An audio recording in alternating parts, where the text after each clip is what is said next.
ये छुने स्कीम छुने ये शिकायत इनकी सही है क्योंकि जो ये हॉस्पिटल है सबसे पुराना हॉस्पिटल है और जो यहाँ फैसिलिटीज़ होनी चाहिए जब मैंने भी देखा है नहीं है फैसिलिटीज़।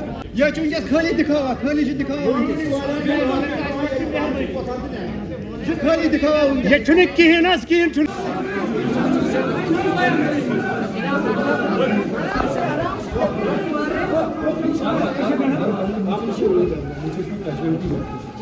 चाहे वो डॉक्टर्स की बात हो चाहे वो बाकी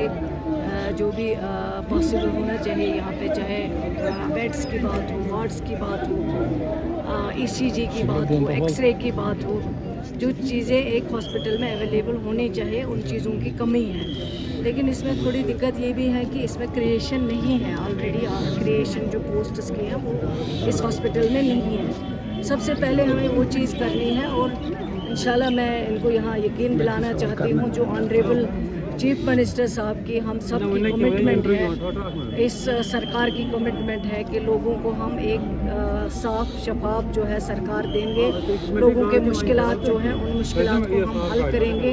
और यही वजह है कि कई हॉस्पिटल्स में गई मैं ऑलरेडी, और आज जो हमारे ऑनरेबल एमएलए राज साहब यहाँ पे है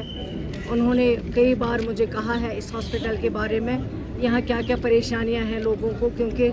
दूर हॉस्पिटल है और जब भी कोई पेशेंट आता है उसको श्रीनगर रेफ़र होना पड़ता है। तो मैं ऑलरेडी इस काम पे लगी हुई हूँ, जितना भी हम इसको ठीक कर सकते हैं, डॉक्टर्स की कमी जो है वो यहाँ कम कर सकते हैं वो हम ज़रूर करेंगे। इसके अलावा जो भी यहाँ पे हमें डिमांड आई है, जो भी इन्होंने यहाँ हमें कहा है, डायरेक्टर साहब भी मेरे साथ हैं, हम इस पे बैठ के इंशाल्लाह इन चीज़ों का ज़रूर हल। मैम, जहाँ तक हम बडगाम की बात करें, कई जगह पे इंफ्रास्ट्रक्चर तैयार है, वो बिल्डिंगें अब खस्ता हो चुकी, चाहे एजुकेशन हो, हेल्थ की बिल्डिंगें हो, इतना पैसा लगाने के बाद वो बिल्डिंगें अब खस्ता हो चुकी है, तो क्या कुछ आप कहेंगे?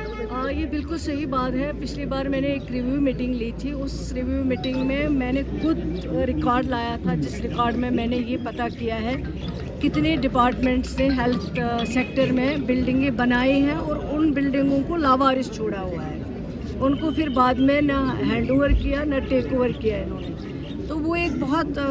बड़ी लिस्ट है हमारे पास, लेकिन यहाँ पे भी इन्होंने यही कहा है कि एक स्टोरी बनी हुई है जिसमें कुछ पैसा बकाया है, और पहले तो समझ नहीं आता जब टेंडर नहीं हुआ है बिल्डिंग का तो ऐसे कैसे काम किया जाएगा। हर एक चीज़ का एक प्रॉपर प्रोसीजर होता है, उस प्रोसीजर के ज़रिए जो है वो काम किया जाता है, तभी उस काम का जो पैसा है, पहले प्रोजेक्ट बनता है, प्रोजेक्ट अप्रूव होता है, तभी वो पैसा आता है, फिर टेंडरिंग होती है, टेंडरिंग प्रोसेस के बाद जब